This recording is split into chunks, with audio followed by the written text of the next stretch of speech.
Всем привет и добро пожаловать в новый видеоролик. В этом выпуске я отправился в одно из самых красивых мест Китая, где горы словно сны, а реки шепчут древние легенды. Как вы уже догадались, этот выпуск будет посвящен горам Гуйлинь, которые окружают город Гуйлинь и деревню Янгшо, куда я, собственно, и отправился. Так что не переключайтесь, будет очень интересно. Ну что, давайте начинать, погнали!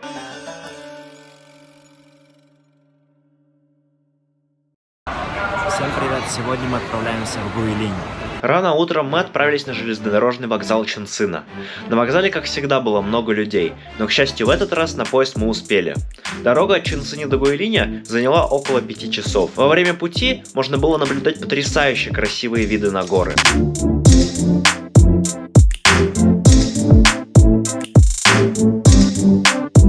По прибытию мы пошли на автобусную остановку и разошлись по отелям. Немного передохнув в отеле вечером, я отправился на прогулку по городу Гуйлинь. Первым делом я решил посмотреть на храмы Луны и Солнца. Лучше всего смотреть на башни, когда на улице уже темно. Именно ночью каждая башня загорается в свой уникальный свет. Лунная башня в серебряный, а солнечная башня в золотой.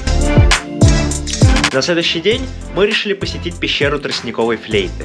Предположительно, ее возраст превышает 1300 лет, и это одна из самых крупнейших пещер в Китае. Глубина пещеры около 250 метров. Пещера получила свое название благодаря бамбуку, который покрывает окрестности холма. Бамбук с этого места жители использовали для производства флейт. Ходит легенда, что открыли пещеру благодаря крестьянину, который бродил в этих окрестностях и провалился в расщелину. Она и оказалась входом в пещеру. Оказавшись в глубине пещеры, гость попадает в настоящий подземный дворец с высоченными потолками и необыкновенной формы сталактитами. Стоимость входа около 60 юаней. Это место обязательно стоит посетить, так как это является одной из самых главных достопримечательностей Гуйлиня.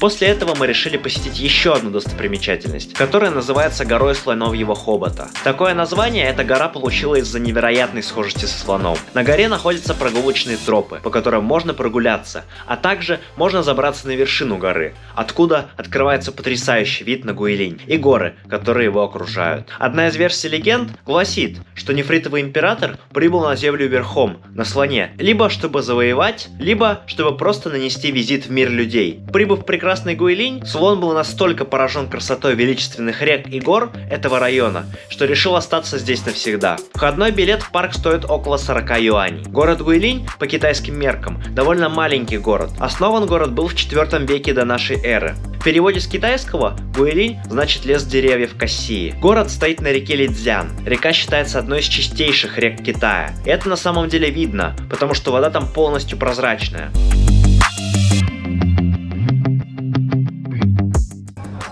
Сегодня я отправляюсь в деревню Янгшо из Гуйлиня.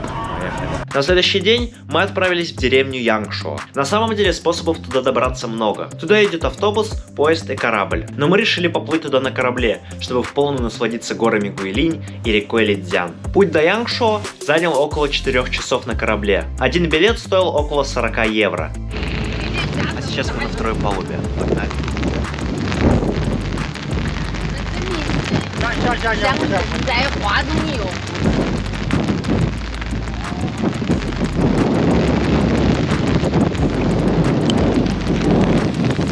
Предлагаю насладиться видами.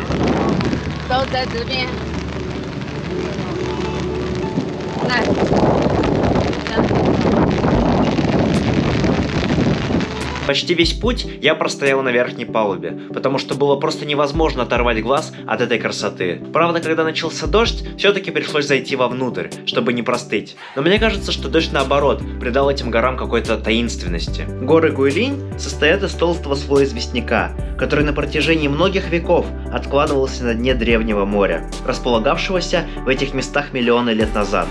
Когда большая вода отступила, за дело взялись дожди. Они размывали породу, создавая таким образом трещины и разломы. При подъеме почвы в результате тектонических сдвигов ослабевшая к тому моменту порода обвалилась, оставив одиночные конические башни. Так на берегу реки Лидзян появились фантастические горы со множеством расщелин, гротов и пещер. Для иностранных туристов Эти места были открыты в 1973 году и достаточно быстро стали одним из самых популярных туристических направлений Китая. Уже подплывая к деревне, мы проходили мимо места, которое изображено на 20-юаневой купюре. У меня, к сожалению, купюры не было, так что фотографию сделать не получилось. Но туристы, у которых были купюры, сразу отправились на верхнюю палубу, чтобы делать фотографии.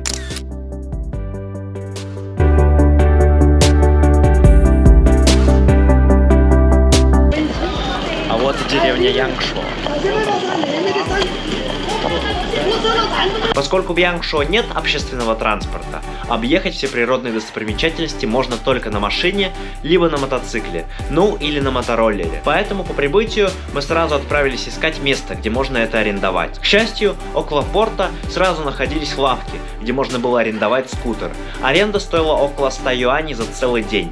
Плюс залог 100 юаней, который в конце дня возвращался. Там также со мной вначале произошла очень интересная история. В общем, когда я уже почти выехал из Гуйлиня на скутере, я заглох. Прямо посередине дороги на перекрестке. Мне, естественно, начали уже все сигналить, и в итоге мне пришлось толкаться ногами прямо к краю дороги, чтобы не создавать пробок. Но, к счастью, ко мне подошел китайский дедушка, который, ничего не говоря, просто взял и завел мне скутер. На самом деле, во время поездки я заметил, что китайцы очень дружелюбные, гостеприимные и люди, которые всегда готовы помочь. Площадь деревни около 1435 километров квадратных, и здесь проживает 273 124 человека. Арендовав электромотороллер, мы отправились исследовать природные места этого уникального региона. Сначала мы отправились покататься на плотах, но, к сожалению, оказалось, что в тот день уровень воды поднялся слишком высоко. Из-за этого плавать было опасно, и в итоге поплавать на плотах так и не получилось, и мы решили ехать дальше. Одно из самых удивительных мест, до которого удалось доехать, была Лунная гора. Высота горы 230 метров, и эта гора меня настолько поразила, что я даже решил ее поставить на заставку своего YouTube канала. Поскольку начинало темнеть, мы начали двигаться обратно, в сторону деревни. Катаясь на скутере по Гуйлиню, я как будто оказался в какой-то другой реальности. И это было, наверное, одно из самых сказочных мест, которое я когда-либо видел. К сожалению, все места посетить не удалось, так как между ними всеми довольно большое расстояние. Но мы все равно сделали большой круг и проехали около 50 километров. Заехав в деревню, мы решили немного погулять там по парку, а затем отправились в старый город, чтобы поужинать. Город Янгшо был основан более 200 лет назад. До сих пор сохранились древние улочки и здания, которые создают неповторимую атмосферу. Обратно в Гуйлинь мы решили поехать на такси. Расстояние между Гуйлинем и Янгшо 70 километров, и за поездку на такси я заплатил 48 евро, что очень неплохо для такого расстояния. На следующий день мы отправились на поезд, чтобы вернуться в Гуанчжоу, где у меня на следующий день ночью был самолет. И на самом деле было немного грустно осознавать, что это был предпоследний день в Китае.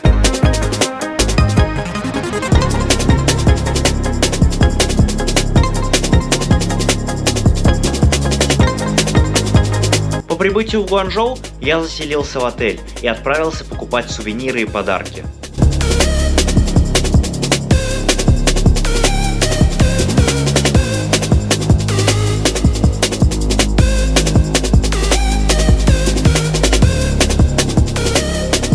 А также прогулялся еще раз по центру города. Кстати, на моем YouTube канале вышло 2 части про город Гуанчжоу. С него и началось мое приключение в Китае. Ну вот и заканчивается мое путешествие в Китай.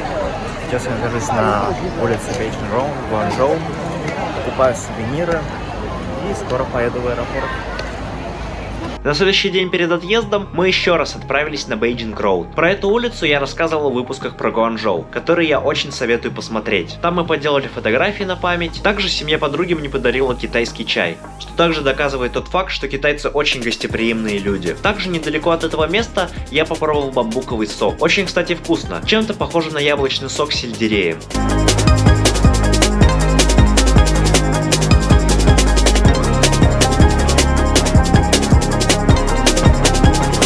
Затем я отправился в аэропорт. Поскольку самолет был ночью, по прибытию мне нужно было ждать самолет еще около 3 часов. Я прошел security check, сдал багаж и даже чуть не опоздал на самолет, из-за того, что очередь на проверку безопасности была просто гигантской. Но все-таки я успел на самолет, и где-то через час начали раздавать еду. Так что желание спать сразу пропало, хоть мы и взлетели в 12 часов ночи. В этот раз на ужин еда была в китайском стиле. Впереди меня ожидала пересадка в Стамбуле, но уже не 10-часовая, как в первый раз, а всего 3-часовая. В итоге я поел и лег спать.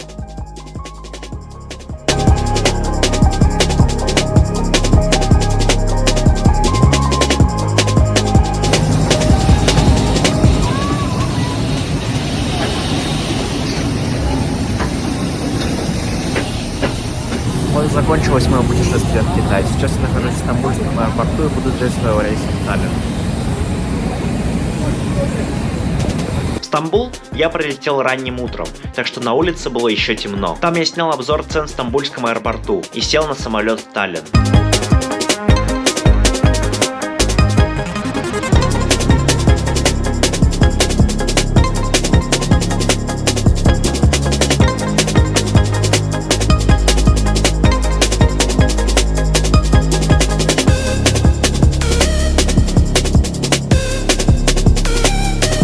Там тоже давали еду, и было очень вкусно. Но еда уже была в турецком стиле. В Таллин я прилетел уже вечером.